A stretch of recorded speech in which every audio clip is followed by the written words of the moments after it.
MMA fans have noticed for a long time now that the cards that they're watching are going downhill and fighters aren't getting paid anymore. From 2024 to 2025, it has been clearly going downhill for the UFC. Now, under the influence of Endeavor and WME Group, things have not gotten any better. What used to be stacked cards are now replaced by poorly promoted events with many times underwhelming talent. Instead of scouting and finding the best talent, the UFC now uses Dana White's Contender Series as a feeder league and just takes whoever wins off that and promotes them to the UFC roster. Many times, good talent comes out of that, like Sean O'Malley. But most of the time, it's used as a cost savings mechanism, similar to how Ultimate Fighter would have people who win the event getting paid less than $50K a fight for years. Many times signing a six-figure contract, but it was several fights that added up to 100K, not 100K a fight. The big issue is that the UFC is asking for more and more money from fans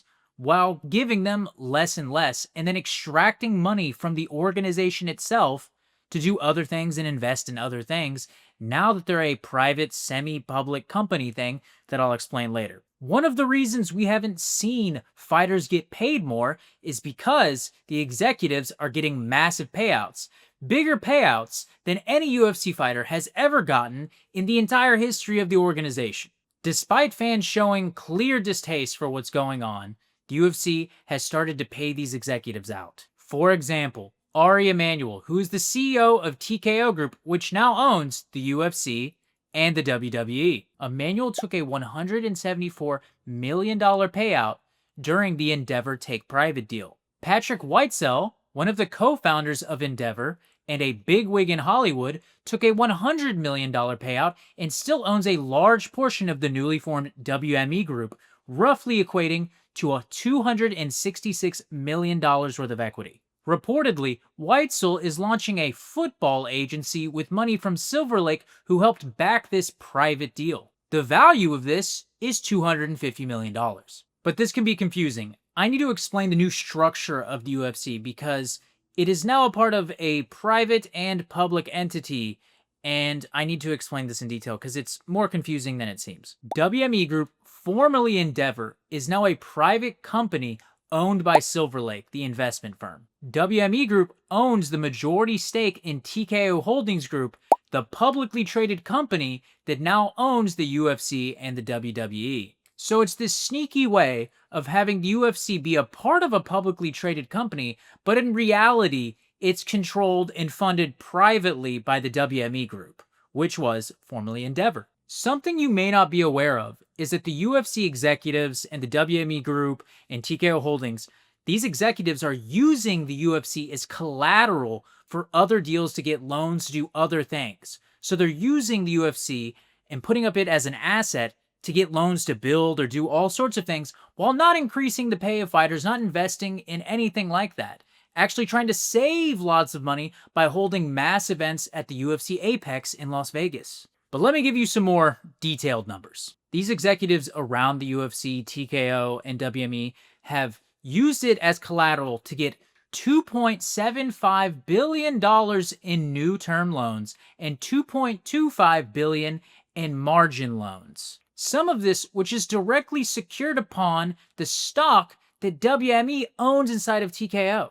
The UFC executives and bigwigs around this using the UFC as an asset to get loans as collateral is really common in the financial industry. They do this to get really low interest rate loans to go invest in other really good secure assets that hopefully outpace the interest rate, and they can grow their portfolio way more. And I'm sure you've heard the term, the rich get richer. They're doing this. They're bleeding the UFC, theoretically, to buy other assets that they would consider even potentially safer to make even more money. While UFC fighter compensation as a percent of revenue is still under 20%. Just to compare, most other organizations, professional sports, like the NFL, the NBA, the MLB, are all closer to 50%.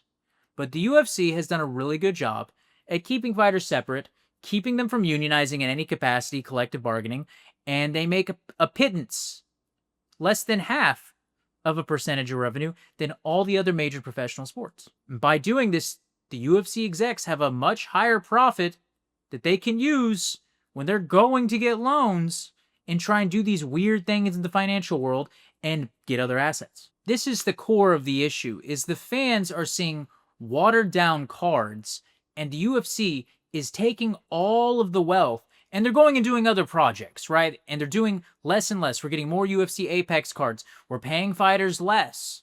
We're not doing more things for fighters. We still have fighters having to do fundraisers or raise money or have other jobs, right? These are professional athletes. I don't know if you know this.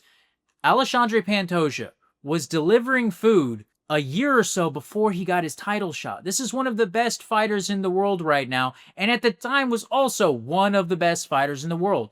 The UFC pays so poorly to these guys and girls that many of them have to get second jobs as professional athletes, while these executives get hundreds of millions of dollars in payouts and then get to go play with it when they didn't earn any of it. There have been recent reports that the UFC is shopping around its media rights deals again. Currently, they are with ESPN. Currently, the deal with UFC and ESPN is around $1 billion a year for their media rights. The expectation would be probably that whether they re-signed or went to someone like Netflix or whoever, they would make more than that. And the fighters that get brain damage in their fights, that tear their ACLs, that break their arms, right? They aren't going to see any of this. They're not going to see any clear increase in their pay, right? We even have the UFC refusing to give pay-per-view points to major fighters. The point of this is, you can always say, the fighters signed up for this. They're adults. Sure, but exploitation knows no bounds. If your boss did something like this, you'd be unhappy about it too. And you can say it's their right to do it. That's totally normal. That doesn't make it right.